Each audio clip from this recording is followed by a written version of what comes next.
agora a apresentação do professor Luiz Arturo Gomes Aragão. Isso. Eu vou fazer uma breve apresentação do professor Luiz Arturo, aqui, um amigo de longa data também, né? O professor Luiz Arturo, ele é engenheiro mecânico e mestre em física pela Universidade Industrial de Santander, na Colômbia. E ele é mestre e doutor em física pela Universidade Federal de Pernambuco. Hoje em dia ele atua como professor da Escola Politécnica de Pernambuco, da UPE, a Poli da UPE. E ao longo da sua carreira ele tem atuado em diversos eixos, tá, pessoal? No eixo de ensino, de graduação, de pesquisa, na pós-graduação, em extensão. Então, o professor Luiz Arturo ele tem experiência nas diversas áreas aí do ensino. E ele trabalhou muito na parte de gestão também, como coordenador do curso de pós-graduação em tecnologia da energia. Ele foi coordenador do curso Lato Sensu em energia solar e eólica, coordenador setorial de pós-graduação e pesquisa da Poli. Ele é cientista-chefe do Instituto de Inovação Tecnológica da UPE. E recentemente ele vem atuando como gerente de transferência de tecnologia da UPE. Já na pesquisa, ele trabalha nas áreas de fotônica, mecânica aplicada e energias renováveis, e é sobre isso que o professor Luiz Arturo vai falar um pouquinho aqui para nós. Então, vamos prestigiar aqui a apresentação do professor Luiz Arturo. Eu agradeço, Luiz Arturo, mais uma vez por ter aceito o nosso convite. Obrigado, Albert, pela apresentação. Bem, eu estou muito feliz de ver muita gente aqui, no momento do evento. Quando a gente vai falar de ciências exatas, talvez os alunos saem correndo. Então, é uma notícia muito boa ver tantas caras novas. E eu hoje estou para falar um pouquinho sobre as potencialidades do uso da energia solar. Esse é um tema que me chamou muito a atenção quando eu cheguei no Brasil. Não sei se vocês já perceberam, mas a gente está num local que tem muito sol. Então, quando eu desci do avião, eu disse, caramba, esse é um local muito quente, tem muito sol, não deve ter muita indústria na área de energia solar. Não? Então, isso foi muito tempo atrás. Eu cheguei aqui em 2002, mas com o tempo eu descobri por que não era tão ativa na área de energia solar. É porque a energia solar, como vocês bem sabem, não é uma energia que vem do sol, é uma energia que tem várias potencialidades. E são basicamente duas aplicações típicas, a fotovoltaica e a térmica. Hoje em dia, vocês podem passar pelo Agreste, pelas várias regiões, em suas próprias casas, vocês podem encontrar alguns geradores fotovoltaicos. Mas saiba que essa história é uma história recente. Ela iniciou lá em 2011, quando a Agência Nacional de Energia Elétrica finalmente abriu as portas para o desenvolvimento da indústria solar. 2011. Então, não é tão distante. Já em outros países na Europa foi muito antes por esse desenvolvimento anterior, principalmente em Alemanha, Estados Unidos e outros países. E, bom, então iniciamos uma corrida desde 2011 para cá. Então, quando aparece uma tecnologia nova, e claro, vamos procurar os pesquisadores, não? Quem sabe a energia solar aqui? Aí, pronto, tem um grupinho ali, certo? E pronto, vocês são os caras que sabem tudo de energia solar nesse país, então vamos chamar vocês. Vamos chamá-los de dinheiro, vamos capacitar, vamos chamá-los de setor produtivo, todo mundo vai entrar na onda e iniciamos. Certo? Hoje em dia, o setor fotovoltaico é um setor muito bem desenvolvido aqui no país, já com uma cadeia de valor bem definida, passou por vários altos e baixos em relação à parte comercial da energia solar fotovoltaica, mas são problemas que se esperavam desde o início e hoje estão sendo tratados para que sejam resolvidos de uma forma, como dizer, que seja bom para todas as partes que estão envolvidas, tanto as concessionárias, tanto os produtores, consumidores, etc. E a outra parte é energia solar térmica. Então, é uma energia solar que emprega para gerar calor. Essa energia solar térmica, aqui no país, eu posso dizer que é pouco explorada, assim como no resto do mundo também é pouco explorada para aplicações industriais. Vamos falar aqui para aplicações de geração de energia elétrica. Que aqui, geração de energia elétrica usando energia solar térmica é praticamente inexistente, mas vamos saber porque não é tão desenvolvido. Enfim, então vou explorar essas duas possibilidades aqui ao longo da minha fala. E depois vou deixar um tempinho aqui para fazer algumas perguntas e mostrar um pouco o que a gente faz lá na UPM em relação aos problemas que são apresentados. Bom, a energia solar fotovoltaica, ela tem como elemento principal a célula solar fotovoltaica. Ela é composta por algumas células, as células compõem os módulos formam os painéis e com isso formamos um string, uma array de painéis fotovoltaicos que são os que são instalados em nossas casas. Eu acredito que todo mundo já viu esses dispositivos, então não vou gastar muito tempo em explicar como é a questão tecnológica deles. Mas depois disso vem a parte elétrica, não? Vem a parte dos inversores, pode ter bateria, pode ter que ser conectado à rede, pode ser ao grid, tem várias configurações desse sistema. E tem desafios em cada um desses componentes. Tem várias coisas para fazer. Então, a célula fotovoltaica é simplesmente uma junção PN, uma célula silício, na qual criamos uma região onde colocamos um excesso de elétron a partir de uma dopagem desse material semicondutor, criamos um campo nessa região de pressão, de tal forma que a gente consiga fazer com que cada vez que a gente excite os elétrons desse material silício, ele consiga poder gerar um éxito, e esse éxito a gente possa tirar aí e gerar uma corrente elétrica. Estão familiarizados nessa estrutura de bandos? Mais ou menos? É porque senão eu me porto e fico falando da física aqui, tá? Bom, mas eu vou falar aqui rapidinho, em termos dessa estrutura de banda, é o seguinte. Quando a gente faz uma excitação desse material semicondutor, você coloca luz, não? Então você cria um par eletrodural. Esse fóton, ele pode ser absorvido por um material semicondutor ou não, dependendo do bem que é o material. Então, o silício ele pode absorver os fótons ou deixar passar alguns fótons. Normalmente, os fótons que são absorvidos são fótons que têm energia acima de 1 electronvolts, ou seja, fótons com comprimentos de ondas menores a 1.000 nanômetros. Os outros, ele deixa passar. Então, aqui tem os fótons que são absorvidos, aqui os que são transmitidos.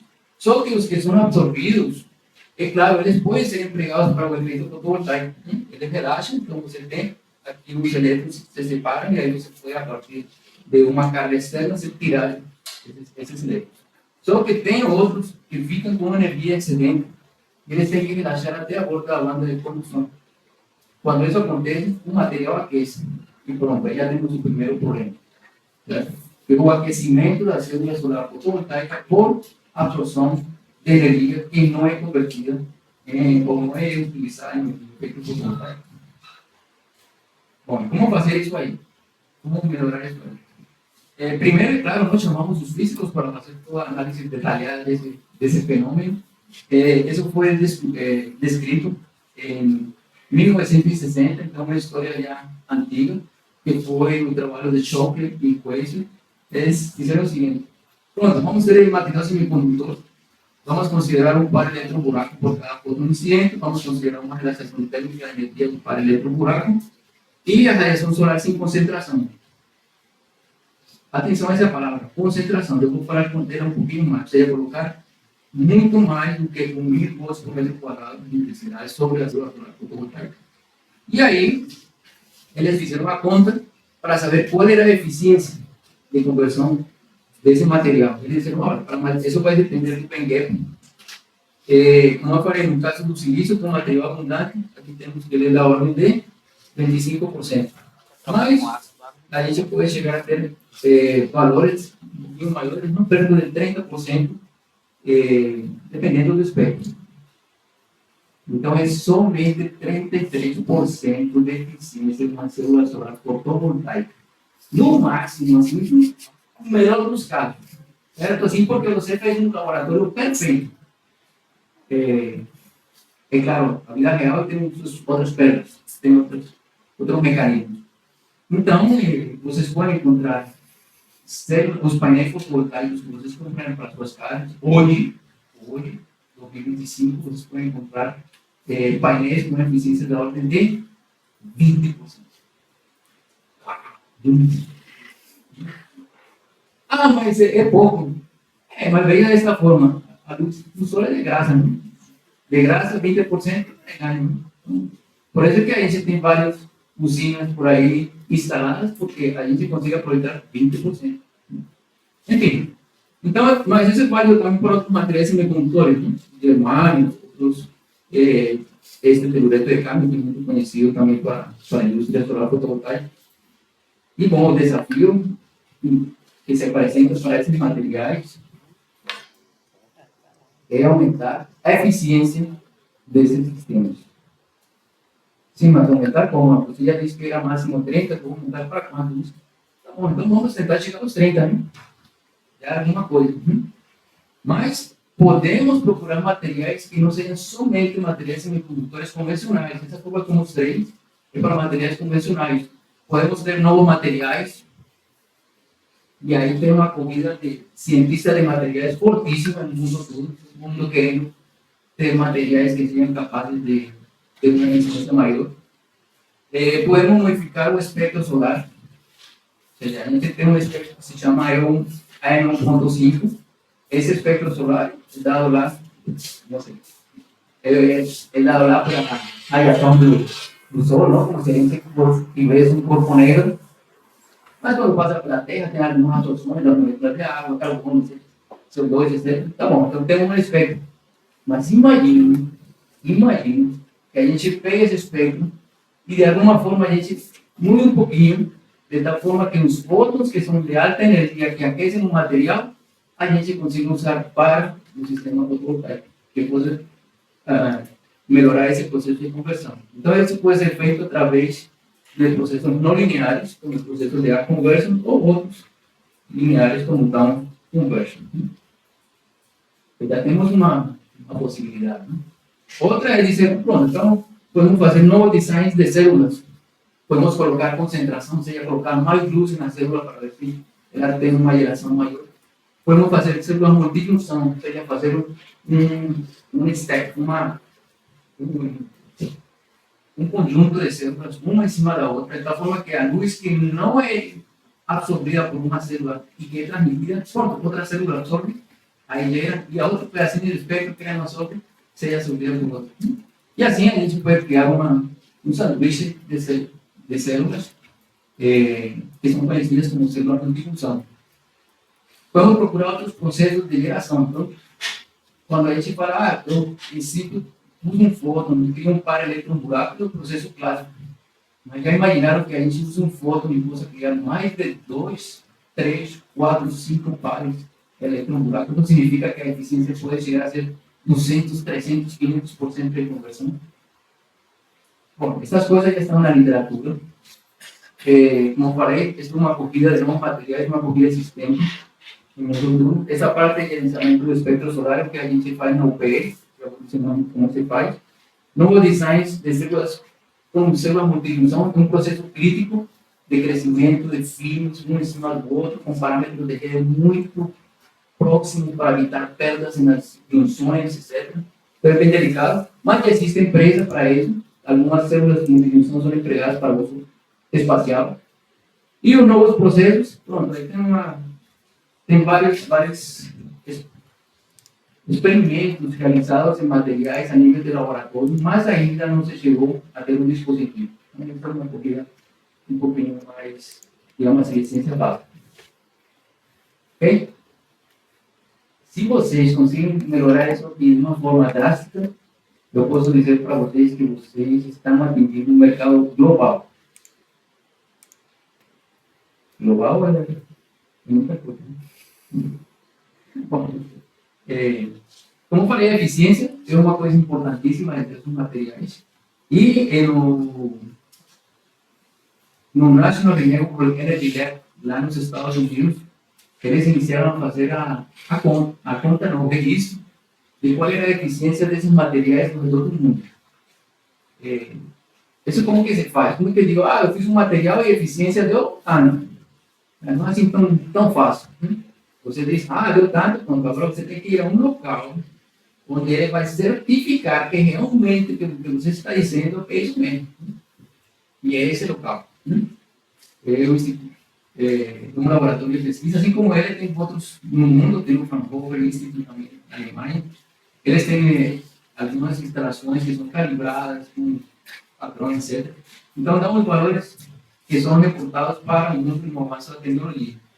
Então, a corrida isso aqui em 75, com os primeiros materiais, aqui os verdinhos são as tecnologias de cílios, o azul, aqui são as tecnologias de silicio cristalino, com umas eficiências, isso aqui é laboratório, isso aqui é segundo de laboratório, com uma eficiência fantástica da ordem de 14%.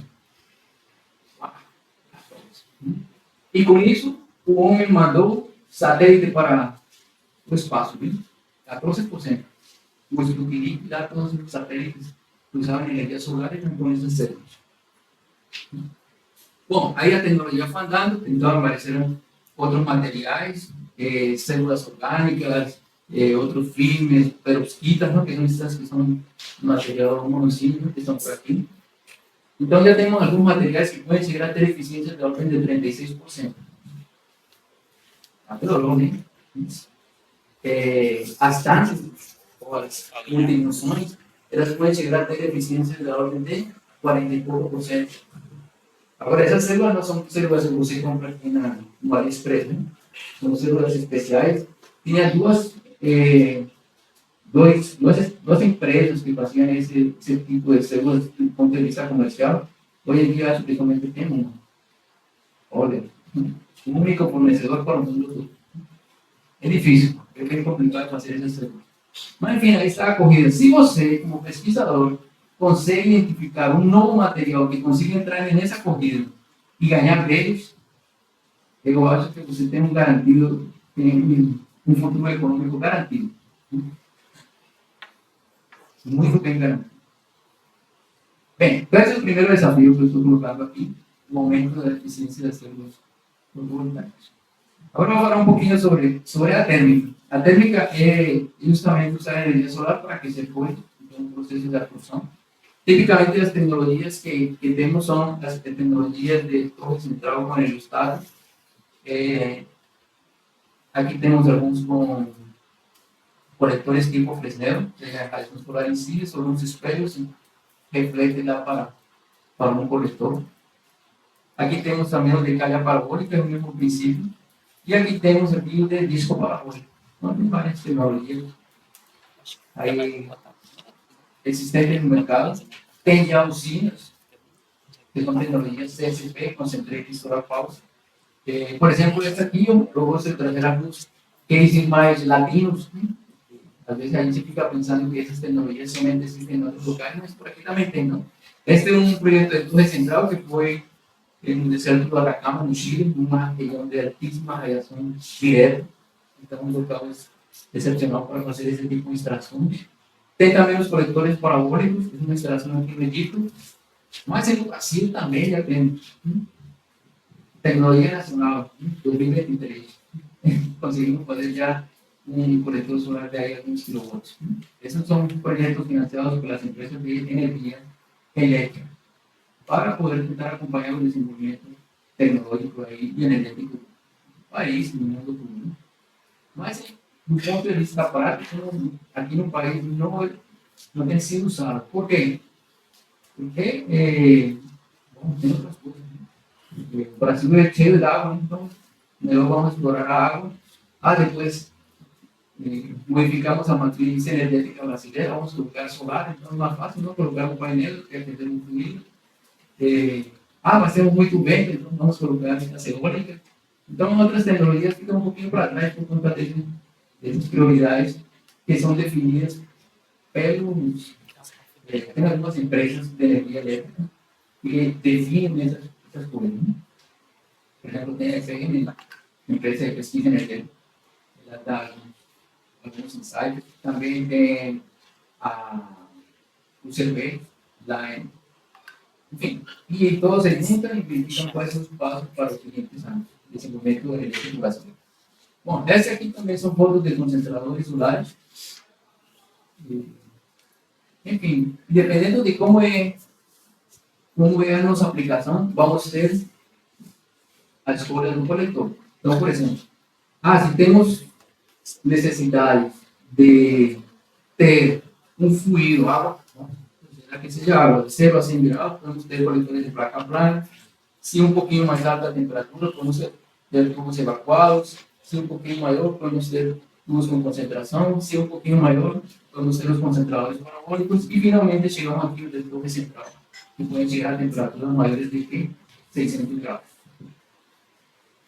Você já pode imaginar, então, a medida que aumenta a temperatura, o desafio também vai aumentando. Não é tão simples dizer, vamos usar um material que, assim, vamos gerar uma temperatura de 1000 graus Celsius.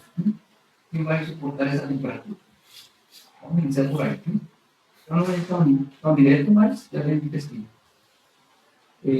Para vários setores de aplicação, essas são aplicações de baixa temperatura, que vão de 50 graus até 250 graus Celsius. Muitos setores de aplicação que temos em nossa região, que temos aqui no país, são candidatos para o uso de energia termosolar. São candidatos, mas a gente não usa. Aí você vai perguntar, sim, por que não se usa? Bom, em alguns locais que não são muito bons de radiação solar, pode ser esse um motivo. Mas empresário gosta de ter coisas que sejam confiáveis. Ou seja, você viu o seu retorno, saber que ele realmente está funcionando. Então, se você tem uma linha de produção, tem um processo que ele está dando certo com gás natural, por que eu vou mudar? Onde está o gás? Mas você vai ganhar um pouco mais de dinheiro, sim, mas qual é o risco? Então, vai ser um desafio que a indústria brasileira tem que vencer. Já tem alguns planos pilotos por aí no sul do país, principalmente para biomassa, processamento de biomassa, acoplado ao sistema de energia termosolar, mas não é ainda suficiente. Aí eu sempre fico pensando, poxa, não nos desse cheio de sol, aqui deveríamos ter tudo isso cheio de coletores, mas não é. Então é um desafio. Por outro lado, também temos incentivos do governo. Então, aqui se toma banho com água quente, né? E se usa um chuveiro elétrico. Cada vez que você escuta, vem alguém de fora, né, e escuta essa história, a pessoa diz, poxa, você misturou eletricidade com água, né? Como é que não morre, né? Como assim? Talvez não morre. Mas, por exemplo, em Minas Gerais, tem o maior projeto de uso de energia, termosolar para aquecimento de água na residência. É um case latino-americano, mundial, também muito bem estudado, mas ele tem um incentivo por parte do governo para que fosse empregado nessa região. Então, se você vai dizer onde tem energia termosolar, você vai ver um pontinho lá em Belo Horizonte, bem definido.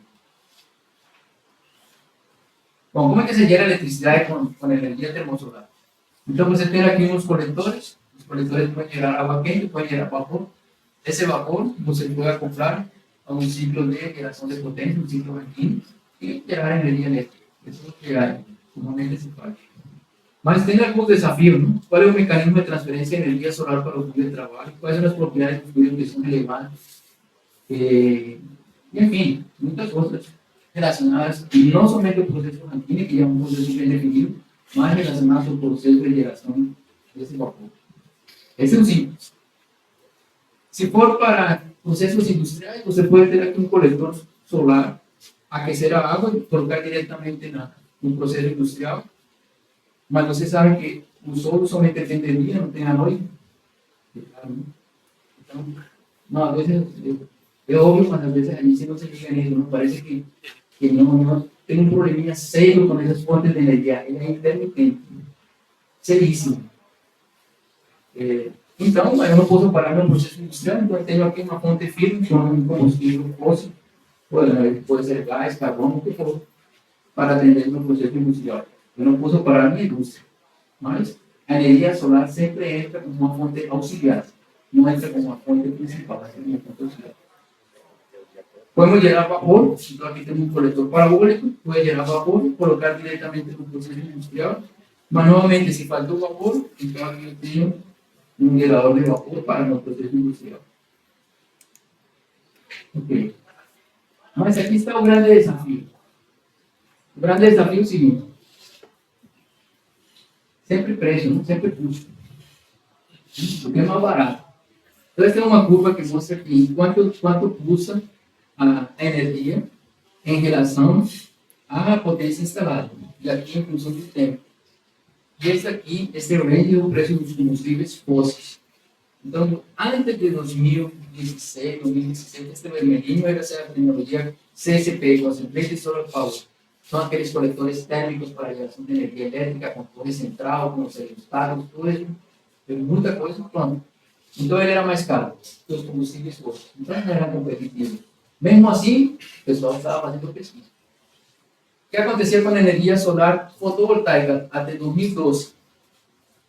Também caro. Então, você tinha algumas instalações, não era, o objetivo não era gerar lucro, mas pelo conhecimento, para entender o que acontecia. Mas, quando mais pessoas, ou a sociedade em si, usar mais uma tecnologia, o preço dela baixa. Então, foi o que aconteceu com a energia solar fotovoltaica. E ela chegou a um ponto que chegou a ser mais barato que a energia obtida a partir de combustíveis fósseis. E esse é o cenário atual.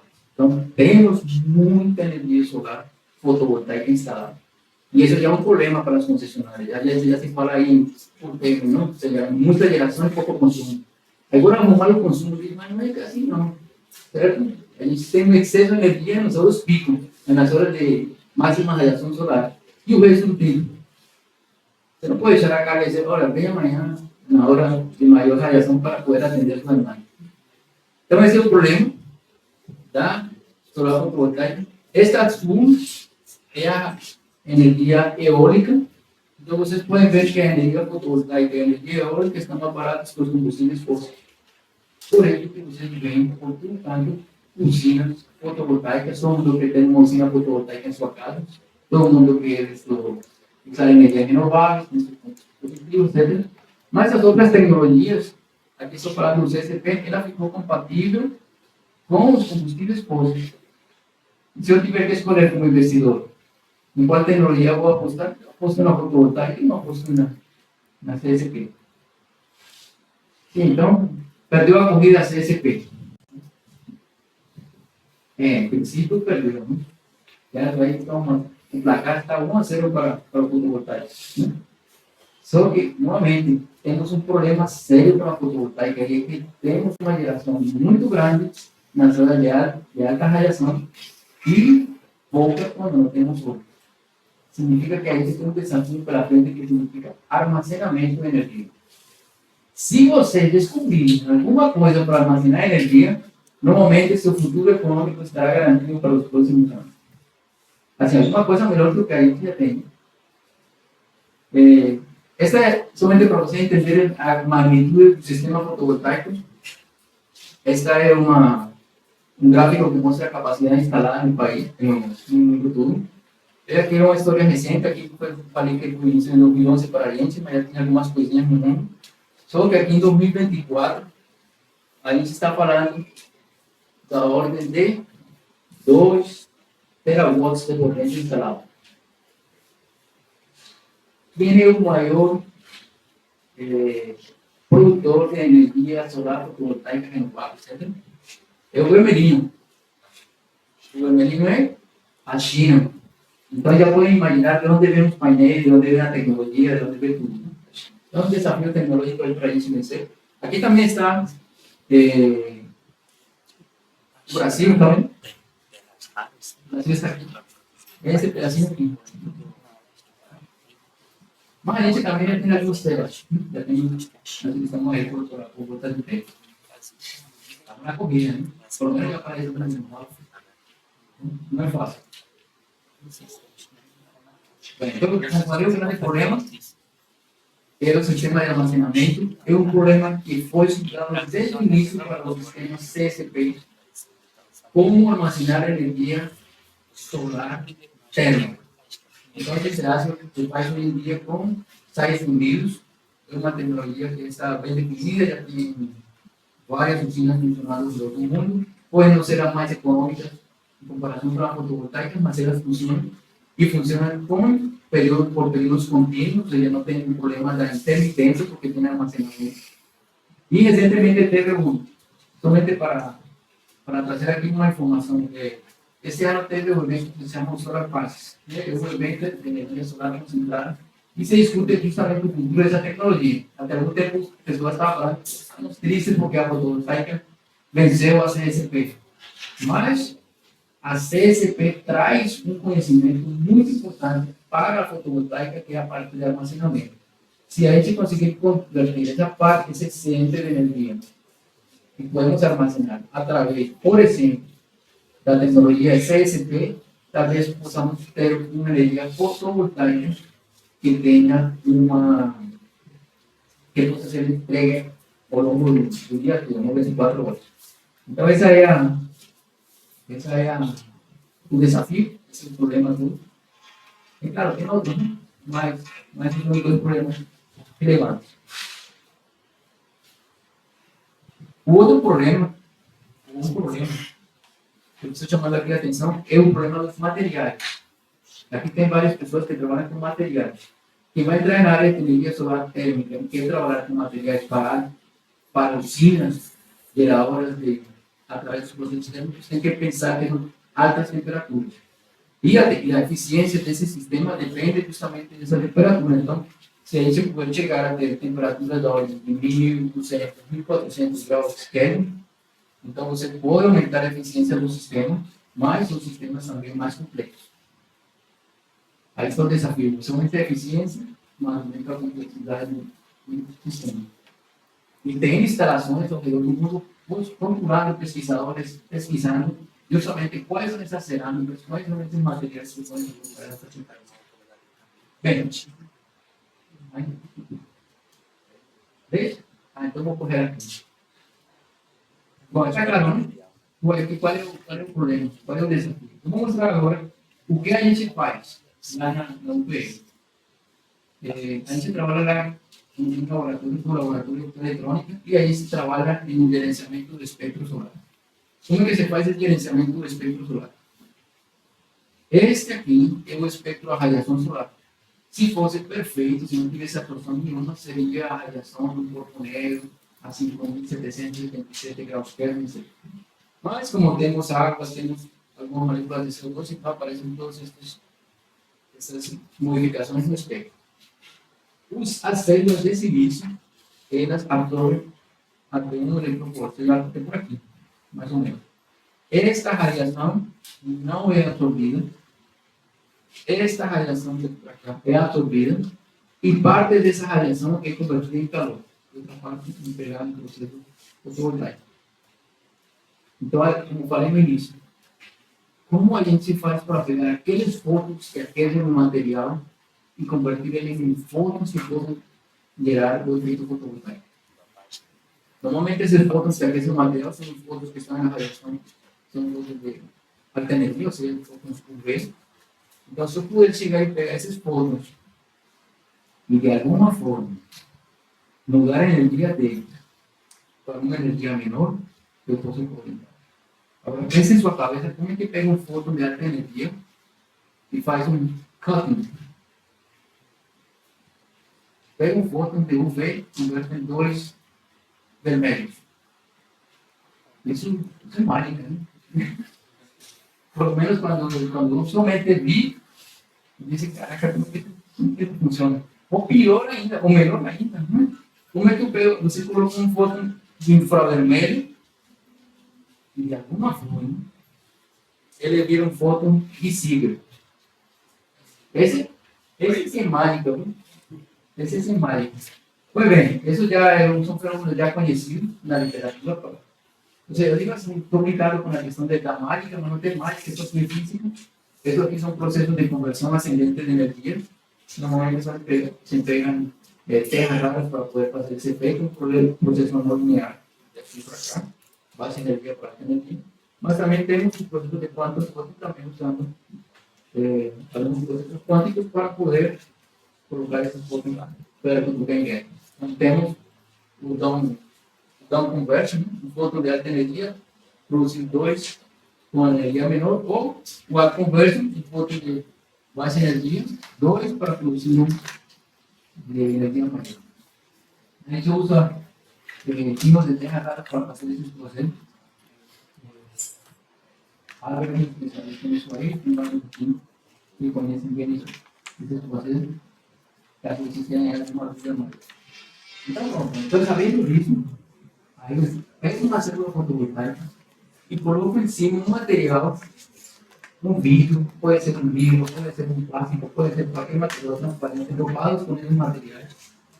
E vou analisar a resposta elétrica desse material quando ele é excitado com uma fonte de luz parecida com a radiação solar e calculo a eficiência. Eu sei qual é a radiação incidente, eu tenho aqui um paivê, determino a máxima potência, determino a eficiência. A gente não estava correndo atrás da eficiência, então aí tem uma forma para medir a eficiência. O que a gente descobriu ao longo dos anos? Sim, esse fenômeno consegue melhorar a eficiência da célula fotovoltaica. E claro, eu não estou esperando que aumente 100%, mas a gente já chegou a ver alguns exemplos de 15%, de 15%. Ou seja, se você tem uma célula de 10% eficiente, agora pode ser. Só que se você pensa em uma escala gigante, é uma grande quantidade de energia que você pode aproveitar. Então, a corrida que a gente tem feito é nesse sentido. Este foi o primeiro trabalho em 2016 e desde então a gente tem publicado vários trabalhos até hoje. Né?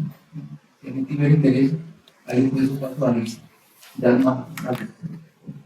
Do ponto de vista térmico, sim, do ponto de vista térmico, como é que eu faço para absorver essa radiação solar?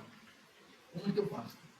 Então, você pode colocar, não sei se você já conhece os coletores solares térmicos, normalmente são pretos.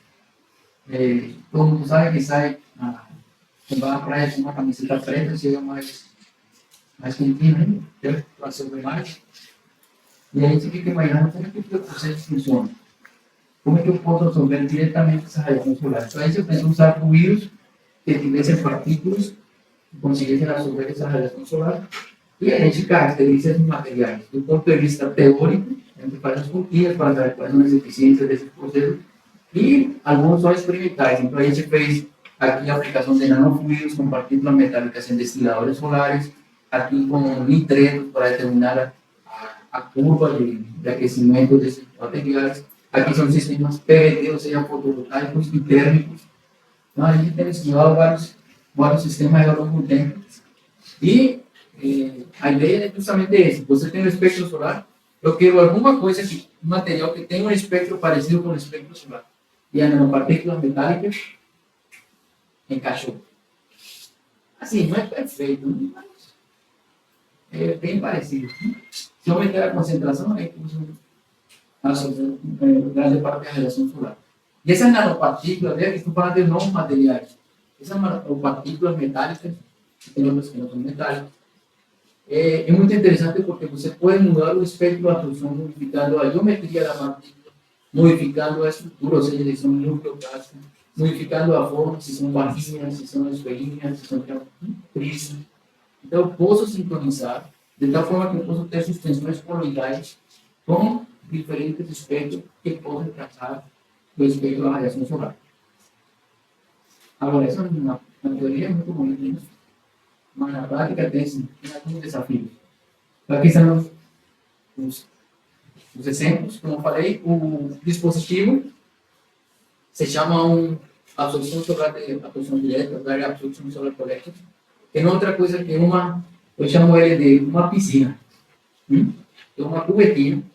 Você tem aqui uma cubeta, um material transparente, aqui tem um nanofluido, a radiação solar passa, ele aquece a temperatura e eu simplesmente aquecer esse fluido que depois posso levar aqui para um trocador de calor para usar em um processo industrial. Posso armazenar e assim fica continuamente aquecendo o fluido. No colégio, é lindo demais. A gente gosta dessas coisas, mas tem problemas, até hoje. Problema de agregação, problema de sedimentação, problema de viscosidade, ou seja, se aumenta a concentração, aumenta a viscosidade, se aumenta a viscosidade, o consumo de energia por parte das bombas, perdas em tubulações, etc., também aumenta. O custo não é barato. Bom, e então, como é que a gente faz isso para que se tenha uma escalabilidade? Então, esse é um desafio que está sendo aí tratado ao redor do mundo todo para poder fazer com que esses produtos sejam comerciais e aplicáveis amplamente. A gente tem trabalhado também com esse de 2015, que tem alguns trabalhos como falei, semente de interesse com nanopartículas para aplicações térmicas, mas também temos feito outras coisas com esse potencial da radiação solar, por exemplo, algumas aplicações industriais para a parte de pasteurização, para a parte de aquecimento de tanques de água para tratamento hidrotérmico de mangas, temos feito algumas coisas, né? Sempre que alguém chega aí com algum problema, porque eu estou aquecendo outra coisa, vamos usar o sol, pode ser que dê certo. E até agora a gente tem feito algumas propostas. Como falei, os empresários ficam sempre assim pensando, será que vai dar certo? E já tem coisa dando certo. Não sei se vocês conhecem um projeto belíssimo que se chama o Solar Cooker. Já escutaram dele? Certo? O forno solar. E, cara, aqui ninguém usa forno solar porque tem gás, né? Então, vou fazer um coletor solar para poder colocar minha panela lá para fazer o feijão. Não, porque você tem gás, tem mais barato. Mas em alguns locais onde não tem gás, não tem disponibilidade de recursos energéticos, isso aí é uma solução que vem dando certo. Então, para vários países, por exemplo, na África, funciona muito bem. E 7% no custo. Agora, você poderia pensar, será que custa R$ 55 um milhão de reais? Quanto custa o investimento no seu recurso? Quanto custa não sei o que? Talvez você possa chegar a alguma solução que seja mais econômica, mas você vai dizer, meu vizinho tem gás. Você não vai querer. Então, tem vários fatores que levam as pessoas a ter uma tecnologia ou não. Bem, então esse é o laboratório de eletrônica. Temos laser de femtosegundos, nanosegundos, fontes de luz branca, simuladores, espectrômetros, eletrônica, enfim, um monte de coisas que fica à disposição aqui para fazer as parcerias aqui com o curso de engenharia física. Enfim, esse é o meu contato. E muito obrigado.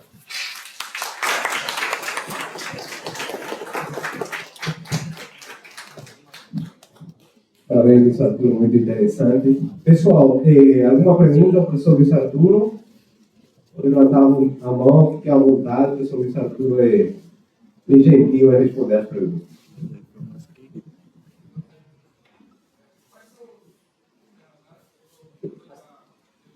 As terras raras, bem, quando a gente faz o processo de up-conversion, normalmente a gente usa o livro de Erwin. Mas quando a gente faz o processo de down-conversion, normalmente é Europa. Mas, assim, pode ser, tem outras possibilidades. Se você pegar lá o diagrama de nível de todas as terras raras, tem algumas que são mais atrativas para alguns processos do que outros. Mas, se você pode topar com 2 íons de terra rara, por exemplo, termo e tétrio, ou erno e terno, para poder fazer transferência de energia entre eles. Enfim, é um mundo de possibilidades. Mais alguma pergunta? Tudo bom? Você já desenvolveu algum sistema onde você possa usar biofitas ou unidade de vida, onde você possa imprimir, fotopolymerizar, para você controlar a exposição do seu filme? Não. Até o momento que a gente tem trabalhado é com vidros. Sempre é um problema de conceito. Mas o que a gente usa, até alguns 5 anos atrás, essa era a tendência. Mas, é claro, isso do ponto de vista comercial é caro demais. É complicado depositar um vidro sobre um substrato de silício, até porque, como ele aquece, não tem as processos de dilatação térmica que podem criar fraturas aí nos materiais. Mas já se tem estudos usando polímeros, PMA, dopados com terra gás. Você tinha subido na pesquisa na banda? Como? Agora foi a minha pesquisa de vocês. É das placas, né? Sim. Justamente, a gente trabalha com a célula. Tanto assim, não é com a módulo, não. É somente o nível de célula. Por quê? Porque os materiais que a gente usa para cobrir essa célula são materiais de dimensões de alguns milímetros. E os testes são feitos em simuladores solares que têm uma área útil de aproximadamente uns 4, 5 centímetros quadrados. Então, são pequenininhos. Quando dá certo, aí sim, a gente pode levar. Mais alguma pergunta? Não. es interesante hacer un multicamada de varios tipos de tierras raras para aumentar a janela espectral de esa conversa, Vários filmes, ¿no? Encima do sinistro. Bueno, en principio puede, man. combinar, No vi ese tipo de combinar varias tierras raras para conseguir de una, tá. Dentro de um una hospedeiro, faixa espectral mayor en la dentro de um hospedeiro, várias terras raras, sim, já tem alguns trabalhos. Então, falei, mais complicado é entender às vezes os vocês não falam de que vai o fosso, tudo que acontece, mas sim, já tem algumas coisas. Mais alguma pergunta, pessoal? Vai. Olá, professor. O rendimento da energia térmica, solar térmica, a fotovoltaica você falou que quando chega muito é 20%, é bem mais O comercial é 20%. 20%. A térmica. Depende da temperatura. Depende. Depende da temperatura. Então, eu tinha mostrado aqui um gráfico. Pronto, esse aqui. Se você trabalhar com temperaturas baixas, 30%. Mas à medida que você aumenta a temperatura, você vai chegar ao limite termodinâmico, que seria a eficiência de cartão. Sim, já não, né? É mais ou menos 70%. Por aí. Agora, se fala muito de eficiência, né? Mas também, quando a gente fala de energia solar térmica, se fala de outro parâmetro que é exergia. E aí, pronto, às vezes fica uma confusão na cabeça das pessoas o que é exergia, como é que se calcula, como é que se soma. Mas, em termos de eficiência global, são os valores. Pessoal, então vamos agradecer mais uma vez ao professor Luiz Arturo.